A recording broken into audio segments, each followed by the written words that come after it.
Iran ने बड़े पैमाने पर इसराइल पर ड्रोन और मिसाइलों से हमले किए हैं। ईरानी सेना की ओर से बयान जारी कर कहा गया है कि इसराइल के लगातार अपराधों के खिलाफ हमला किया गया है। ईरान ने 1 अप्रैल को सीरिया में वाणिज्य दूतावास पर हुए हमले के लिए भी इसराइल को ही जिम्मेदार ठहराया है। ईरान की ओर से जारी सेना के बयान में हमले को ऑपरेशन टू प्रॉमिस का नाम दिया गया है। सीरिया में उसके वाणिज्य दूतावास पर हमले के बाद इसे उसकी जवाबी कार्रवाई बताया जा रहा है। ईरान के इस्लामिक रिवॉल्यूशन गार्ड कोर ने कहा है कि खास लक्ष्यों को निशाना बनाने के मकसद से हमला किया गया। वहीं इस्राएली सेना के सूत्रों ने कहा है कि 100 से ज्यादा ड्रोन छोड़े गए हैं। The regime in Iran fired a massive swarm over 200 killer drones, cruise missiles and ballistic missiles towards the state of Israel. Together with our allies and partners across the region, we are operating at this very moment to defend Israel from Iran's attack. इस्राएली सेना ने कहा है कि Israel और दूसरे देशों ने cruise मिसाइलों और ड्रोनों को इस्राएली एयर स्पेस से बाहर ही गिरा दिया है। ईरानी हमले के बाद इसराइल के प्रधानमंत्री बेन्यामिन नेतन्याहू ने वॉर कैबिनेट की बैठक भी बुलाई। एक वीडियो संदेश जारी करते हुए नेतन्याहू ने कहा कि इसराइल मजबूत है, IDF मजबूत है और इसराइल के लोग मजबूत हैं।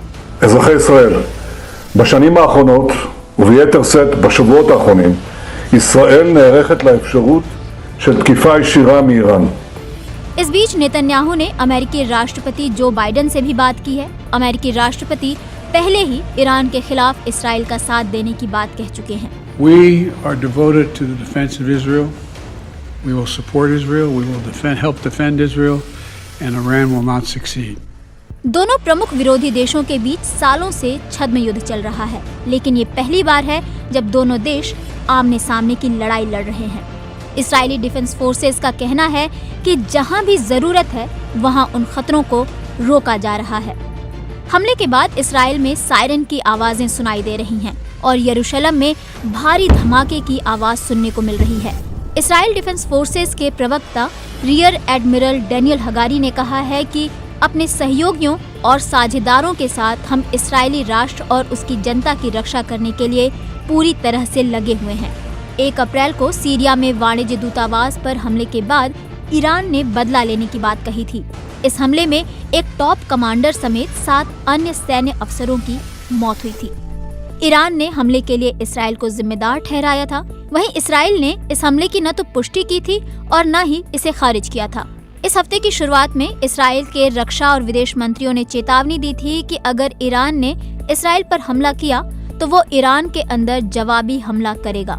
ईरानी सेना की सबसे शक्तिशाली ब्रांच IRCG का कहना है कि उसने ये हमला इसराइल के बार बार किए गए अपराधों के खिलाफ जवाबी कार्रवाई के तौर पर किया है, जिसमें सीरिया की राजधानी दमिश्क में ईरान के वाणिज्य दूतावास पर हमला भी शामिल है।